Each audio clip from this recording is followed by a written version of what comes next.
Selamat berjumpa. Kali ini kita akan bahas tentang resonansi rangkaian RLC. Resonansi adalah kondisi di mana arus dan tegangan dalam rangkaian RLC memiliki fasa yang sama. Di dalam rangkaian, resonansi terbagi dua. Resonansi dalam rangkaian seri dan resonansi dalam rangkaian paralel. Resonansi seri bila reaktansi induktif sama dengan reaktansi kapasitif. Dalam simbol elektronik, reaktansi itu disimbolkan dengan X biasanya. Induktif adalah induktor, yaitu L. Jadi reaktansi induktif adalah XL.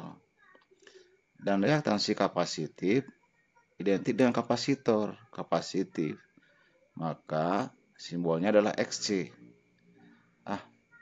Terjadi resonansi seri bila XL sama dengan XC. Jadi nantinya dalam persamaan selanjutnya bahwa Z atau impedansi sama dengan resistansi.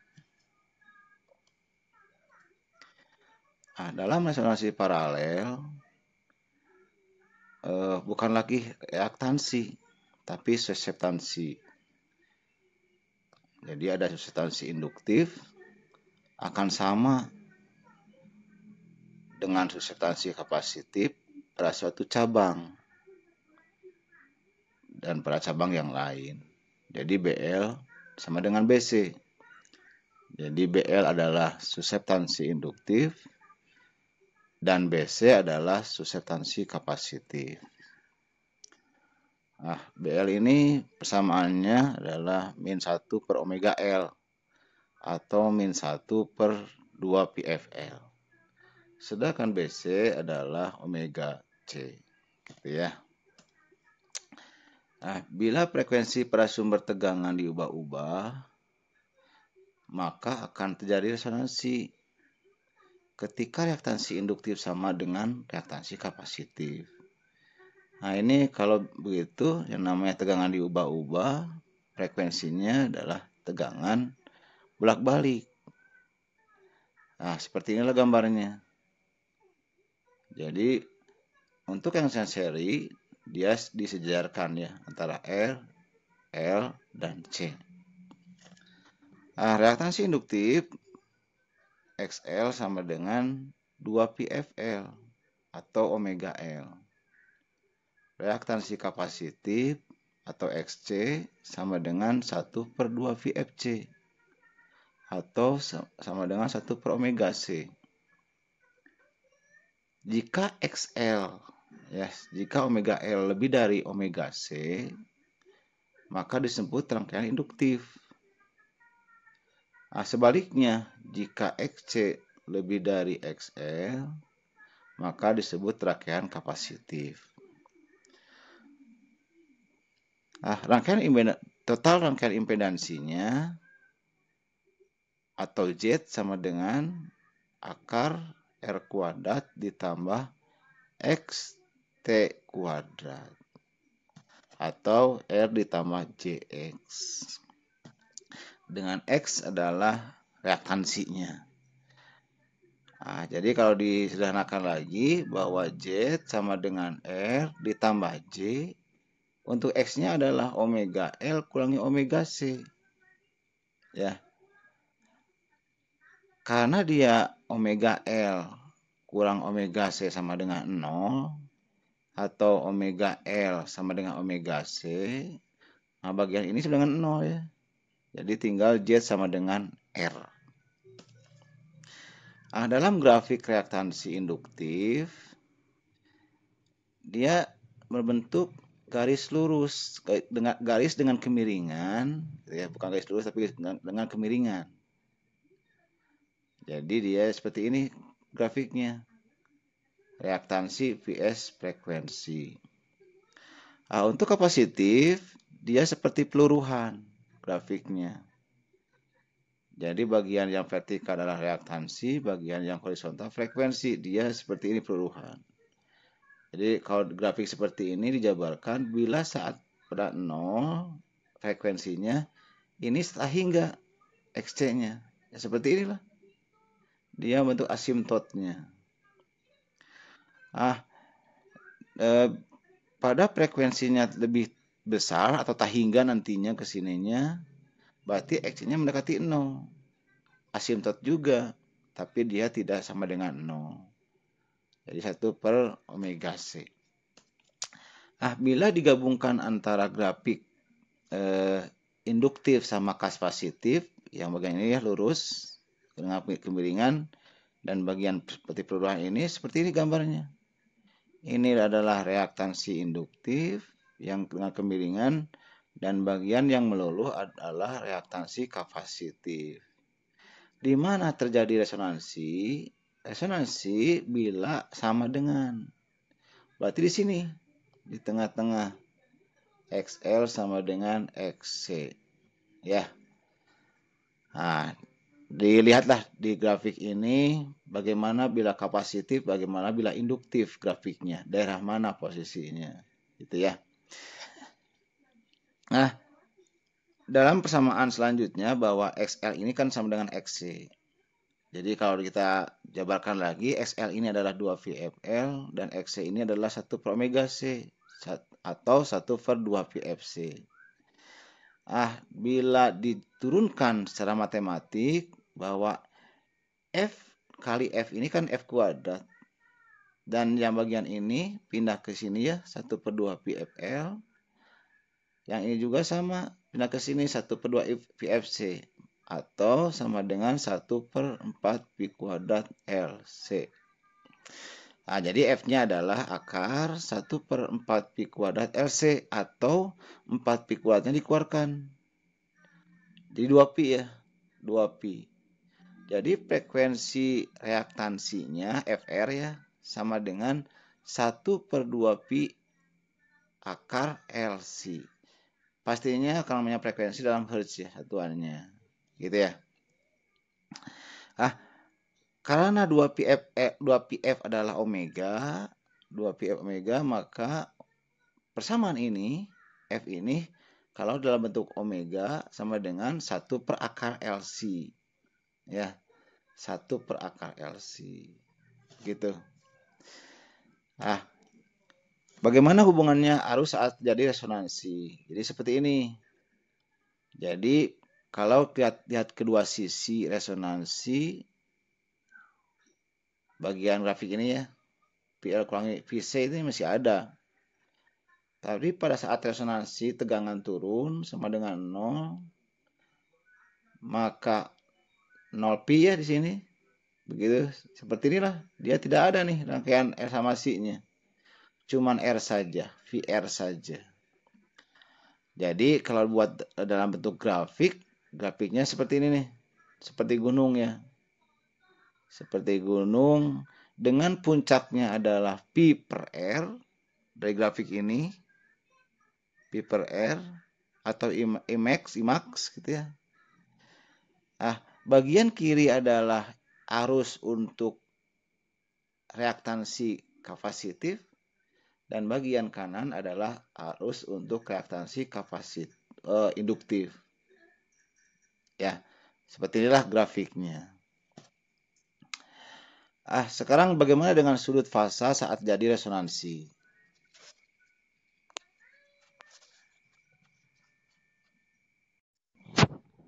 Sekarang bagaimana dengan sudut fasa saat terjadi resonansi? Sudut fasa ini berarti dia pergeseran. Ya, namanya fasa itu kan pergeseran. Disimbolkan dalam theta. Jadi seperti ini ya, dalam theta. Berarti apakah dia maju atau dahulu atau dia terbelakang gitu ya. Dilihat dari grafik di sini bahwa ini ada 4 grafik ya. Jadi bagian atas ini adalah menunjukkan pergeseran fasanya. Ketiga bentuk pergeseran fasa, dan bagian bawahnya adalah berapakah derajatnya atau nilainya. dari sudutnya. Bagian gambar ini pada saat di bawah FR, jadi di grafik di sini ya, bawah FR, bahwa dia bentuknya kapasitif. Jadi I ini memimpin PS. Jadi istilahnya memimpin itu dahulu gitu. Jadi I ini yang bagian yang ungu ya, grafik ungu ini dia mendahului si FS. Sekarang bagaimana pada saat dia sama atau tidak ada sudut fasa atau tetanya sama dengan 0 gitu. Di FR atau di tengah-tengah pada saat frekuensi resonansi I dalam fasa dengan FS. Jadi satu fasa ya. Berdempit begitu.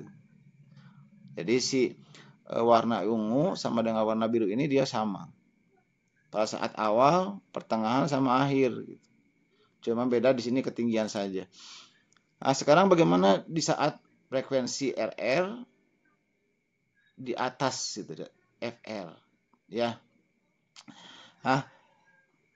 Induktif atau arus dia melambat dari FS. Jadi FS ini dia dahulu kan. FS ini dia di depan dulu dia jalan, si I-nya dia terlambat. Seperti ini gambarnya ya. Jelas ya. Jadi sudut fasa itu dia pergeseran. Apakah dia mendahului atau terlambat atau dia sama tidak bergeser.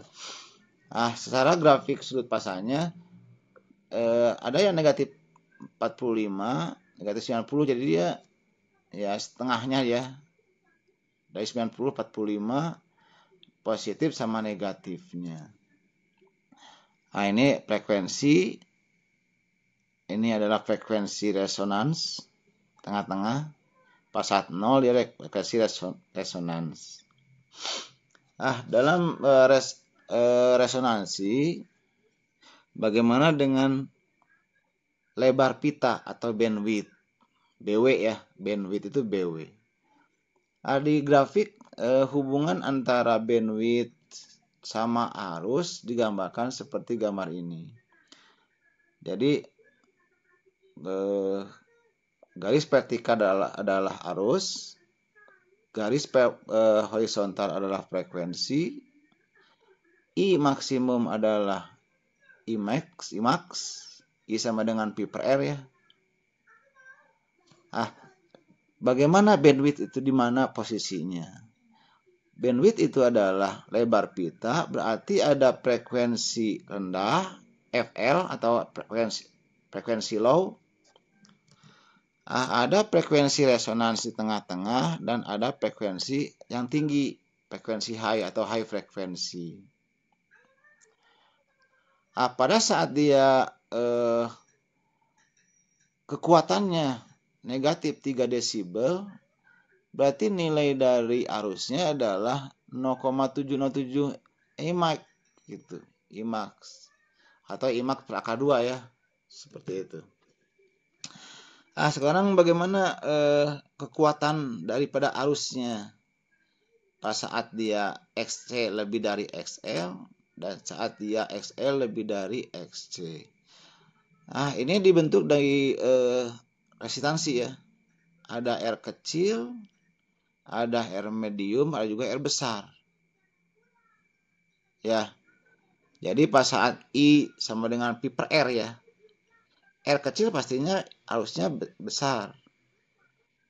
R-nya besar berarti arusnya adalah kecil. Itulah mudahnya ya. Melihat dari grafik ini. Seperti itu. Dari rumus Ohm ya. I sama dengan P per R. Seberapakah nilai daripada bandwidth? Ya, BW. XL sama dengan XC.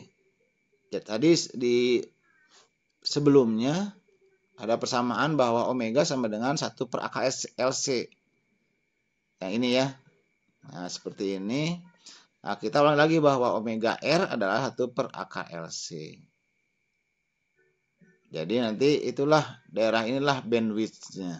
Gitu ya. Nilai I maksimum tentunya bahwa hukum Ohm I sama dengan Pi per R. Karena ini adalah berhubungan dengan reaktansi dan diserikan, maka Imax-nya adalah Pi max per Z per impedansi. Dengan Z-nya adalah akar R kuadrat ditambah XL kurangi XC kuadrat. Gitu ya. Jadi Imax-nya adalah Pi max per akar R kuadrat ditambah omega L kurangi 1 per omega C dikuadratkan. Gitu ya. Seperti itu.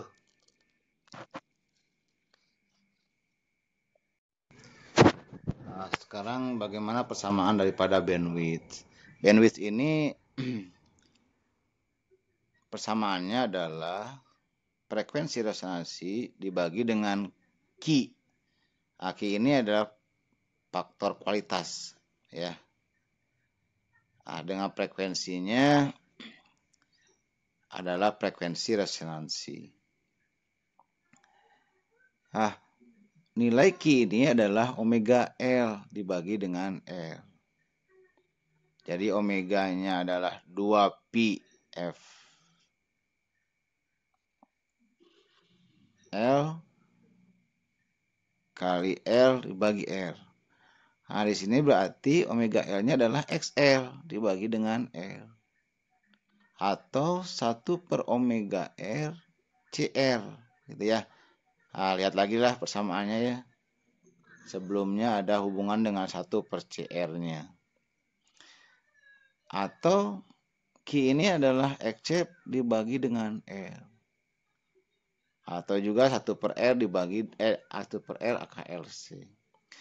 Nah, itulah bagaimana dengan nilai bandwidth. Nah, kita ambil contoh soal yang sederhana ya. Hubungan seri dengan sumber tegangan 9 volt yang diubah frekuensinya. R-nya 30 ohm, L-nya adalah 20 mH dan C-nya adalah 2 mikrofarad.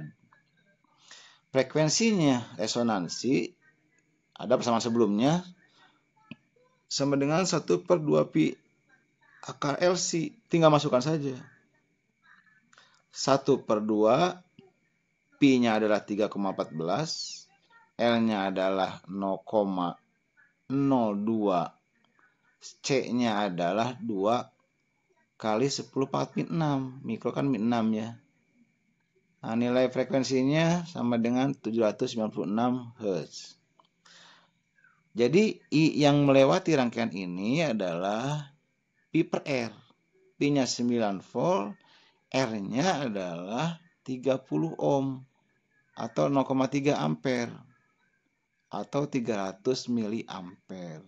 Sedangkan faktor kualitasnya adalah XL dibagi R. Ya. Dengan XL-nya adalah 100 dibagi 30. XL kan tadi bahas ya, omega L. 2 pi FL begitu. Silakanlah. 2 pi ada jelas, F-nya yang ini, L-nya yang ini ya, 20 mH. Jadi Q-nya adalah 3,33. Berapakah nilai bandwidth-nya? Jadi bandwidth-nya adalah F dibagi dengan Q. F-nya 796, yang ini Q-nya adalah 3,33.